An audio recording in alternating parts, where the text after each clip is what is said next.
Psycho killer, just to say.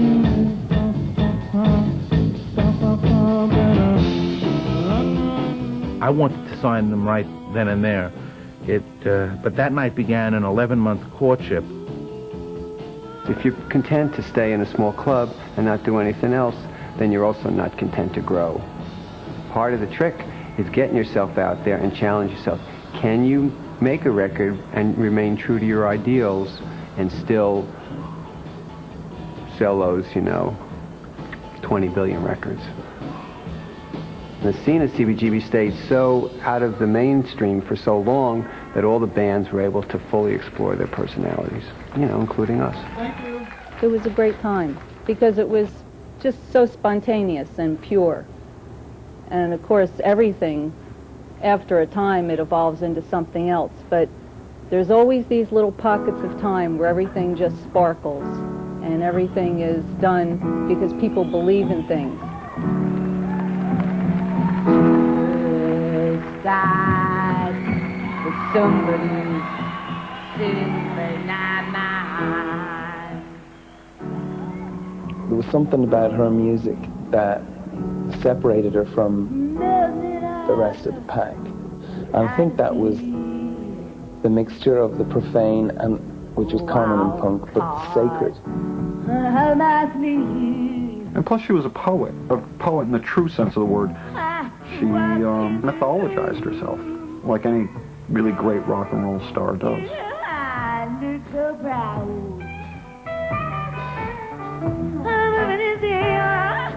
I met Patti Smith just about 1970. And since Patti had grown up in South Jersey and I grew up in Central Jersey, we shared a lot of the same reference points. And at the time I was working at Village Oldies on Bleecker Street, and she would come in on Saturday nights and we'd drink beer and dance around to the Dovelles or the Moonglows and, kind of have a lot of fun. She knew I played guitar, and she said, well, I'm doing this poetry reading. You want to do a couple, we didn't even call them songs, just play along with me.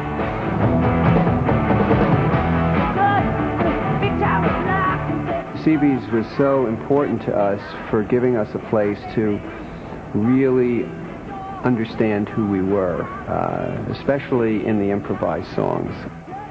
Patti would tell a different story every night, and we would just kind of follow along. And you whispered to me, and I just you was good, you was the fire. I gotta tell the world that I make your mind, make your mind, make your mind, make your mind, make your mind, make your mind.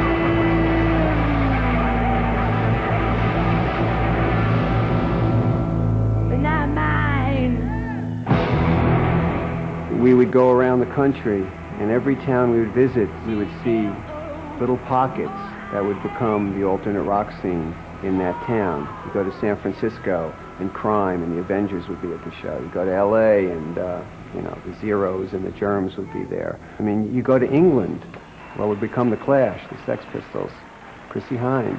They were all there. And we all felt like there was a real mood of not only us against them, but a sense that it was time for rock's regeneration. We thought, the rest of the world will catch up to this and they'll realize what we're doing. They never did. And then, of course, the Sex Pistols came along and buried us all. British youth, faced with an oppressive economy that gave them no future, took the nihilistic attitude of New York punk and ignited a social revolution. Artists as different as the Sex Pistols, Elvis Costello, and the Clash shared these roots, but reached very different destinations.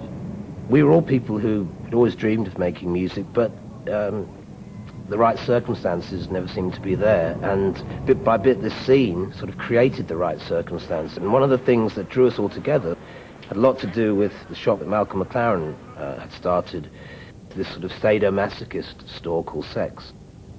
This kind of store where you could go in and just hang out. I got talking to Malcolm. We became kind of friends, but I was stealing clothes off him as well at the same time, you know. I used to steal a lot of band's equipment, and he said, why don't you learn to play some of this stuff and get a band together? So that's what I did. I was spotted on King's Road in a I Hate Pink Floyd t-shirt. I personalised it myself. That at the time, I know it seems hard to believe now when you look back on it, but that was just about the most insulting thing you could ever do. We said, can you sing? He said, no, but I can scream and shout, blah, blah, blah. I said, come back to the shop. And there was a jukebox in the corner. So I put the song on.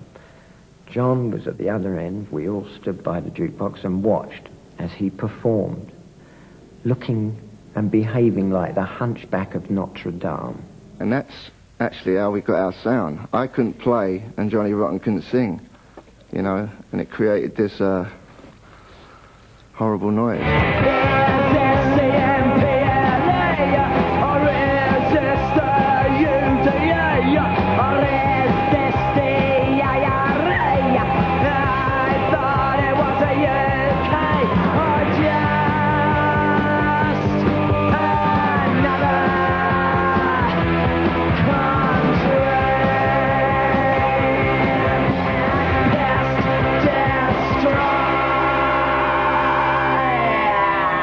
Everything that was going on in town, it was completely over the second they came out on stage.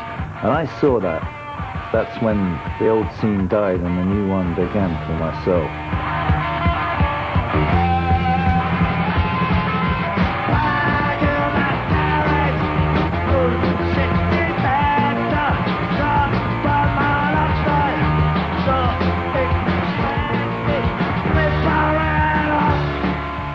We'd just try and play anything that we thought was good.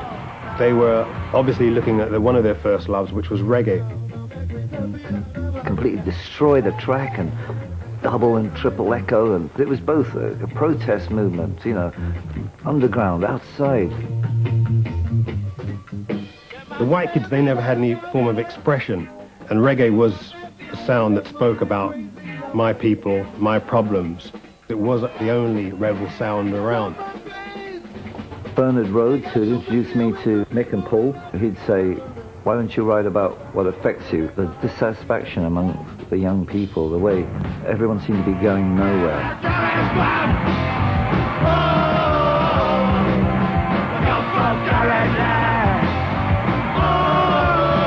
We were tagged as the more positive thinkers. The Pistols would smash everything down, and we would come through with something, another set of values or a way to be, to think, to feel. There was a lot to bond you together. There was something that the fans could get into themselves. It sort of said to everybody, hey, you can do this too.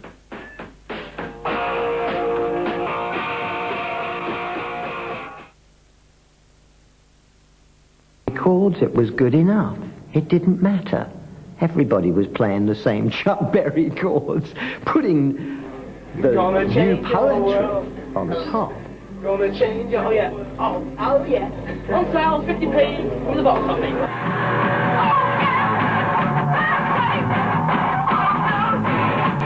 It happened everywhere. It was amazing, really.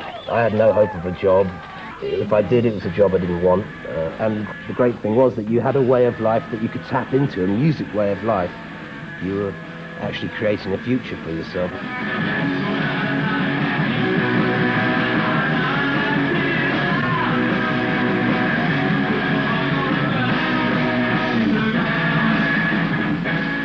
I was still, struggling trying to get my songs to publishers, going into people's office with a guitar and making them sit down and listen to me play, and not really getting anywhere. I know this world is killing you. Sometime in '76, the founding of this label, Stiff Records, was announced. It had been a long time, I think,